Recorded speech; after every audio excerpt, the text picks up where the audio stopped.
आदर्श, आप यूक्रेन से सकुशल वापस लौटे हैं। जी सर। कैसे हालात थे वहाँ, किस तरह आना हुआ, पूरी बात बताएं। जी, वहाँ के हालात जो हैं जितना सोच सकते हैं और जो वहाँ पे रह के देखा है उसमें बहुत ज़्यादा अंतर है, क्योंकि वहाँ पे मिसाइल गिरे या ना गिरे, वहाँ पे लोगों के मन में डर हमेशा था और everyone was just like very conscious कि कब सायरन बज रहे हैं, कितने देर के लिए बज रहे हैं। अगर 1 मिनट के लिए बज रहा है तो आपको इमीडिएट बंकर्स में जाना है, अगर 5 से 10 सेकंड के लिए बज रहे हैं तो आप वहाँ से वापस आ सकते हो जहाँ भी रहते हो।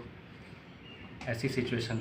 एम्बेसी से कितनी तारीख को संपर्क बनी और किस तारीख को आपको आपका यहाँ पहुँचना हुआ? देखिए सर, हमारी संपर्क जो एम्बेसी से हुई 25 तारीख को रात 9 बजे हुई और यहाँ पे मैं आया 5 तारीख को सुबह 2:30 बजे।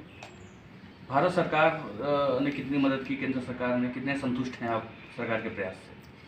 सर, संतुष्ट मैं बिल्कुल हूँ। जो भारत सरकार ने किया वो बहुत अच्छा काम किया, पर क्या है कि अब बहुत ज़्यादा जो नंबर्स में स्टूडेंट्स हैं उनकी वजह से हमें डिले हुआ या फिर हमें जो भी परेशानियां का सामना तो करना ही पड़ा ऑब्वियसली, क्योंकि बॉर्डर पे सिचुएशंस बहुत गंदी थी। क्योंकि वहाँ पे जैसे कि आपको क्रॉस करना हुआ तो यूक्रेनियंस जो मिलिटेंट थे उन्होंने कहा कि हम पहले लड़कियों को क्रॉस करने देंगे, तो आप जितनी भी लड़कियां हैं आप लाइन बनाएं, और फिर वहाँ लड़कियों को भी क्रॉस नहीं करने दे रहे हैं, उनको धक्का दे रहे हैं ऐसा। और बात पे अगर आप ज़बरदस्ती या कैसे भी करके क्रॉस करने की कोशिश करें तो वहाँ पे फायरिंग भी हो रही थी। यूक्रेन से रोमानिया और रोमानिया से फिर आप दिल्ली आए जी। इस बीच में कितने पैसे लगे, कितना खर्च हुआ, और दिल्ली से फिर यहाँ तक आने की पूरी प्रक्रिया बताएं।